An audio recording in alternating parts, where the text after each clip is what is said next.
Maro dia maro ny olona voan'ny areti-tsaina amin'izao fotoana izao zany noho ny fahasarotan'ny fiainana, ary maro dia maro ny zavatra mifamaofao, ny krizy tamin'ny resaka coronavirus, ny fahaverezan'asa, ny fiakaran'ny vidim-piainana dia ahitana areti-tsaina maro dia maro zany amin'izao fotoana izao. Dia eo zany ny dépression nerveuse, eo ihany koa ny famonoan-tena, misy ihany koa zany ny hoe resaka fikorontanan-tsaina amin'ny endriny maro samihafa izany. Fa ny resantsika an'io zany dia momba ny schizophrenie. Maro dia maro zany ny olona hita amin'izao fotoana izao zany ny hoe mirenireny, mitendrery, tsy mahatsiaro tena. Misy antony maro zany ao ambadik'izany zavatra rehetrarehetra izany.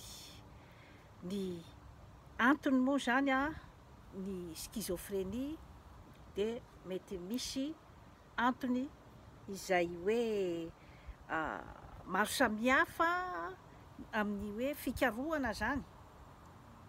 Ao zany ny hoe mety misy zany karazana héréditaire izy io, mety ihany koa zany hoe resaka avy amin'ny environnement na ny tontolo manodidina izany. Misy ihany koa zany mety hoe avy amin'ny aretina izany izay tsy voatsabo tsara, ohatra hoe ny diabeta ohatra tsy voatsabo tsara any amin'ny olona anankiray, ny hypertension artérielle. Ny eo ihany koa zany ny resaka hoe fomba fisakafoanana, ny olona izay hoe tsy ampy sakafo na tsy misakafo ara-pahasalamana izany. Zany zavatra rehetrarehetra izany zany dia mety mitondra zany ny ataontsika hoe schizophrenie. Ary maro dia maro zany izy io zany eo amin'ny tanora, misy ihany koa zany aloha amin'ny olon-dehibe, fa matetika zany eo amin'ny tanora no ahitana azy. Dia eo ihany koa zany ny fifandraisana zava-mahadomelina, ny fisotroana toaka be loatra.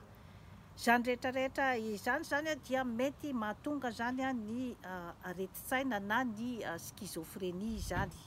Eo ihany koa zany ny hoe adi-tsaina mipetraka zany, ny stress, tsy voavaha, ny olana izay tsy voavaha zany amin'ny fiainan'ny olona iray dia mety mitondra ihany koa zany any amin'ny ataontsika hoe schizophrenie.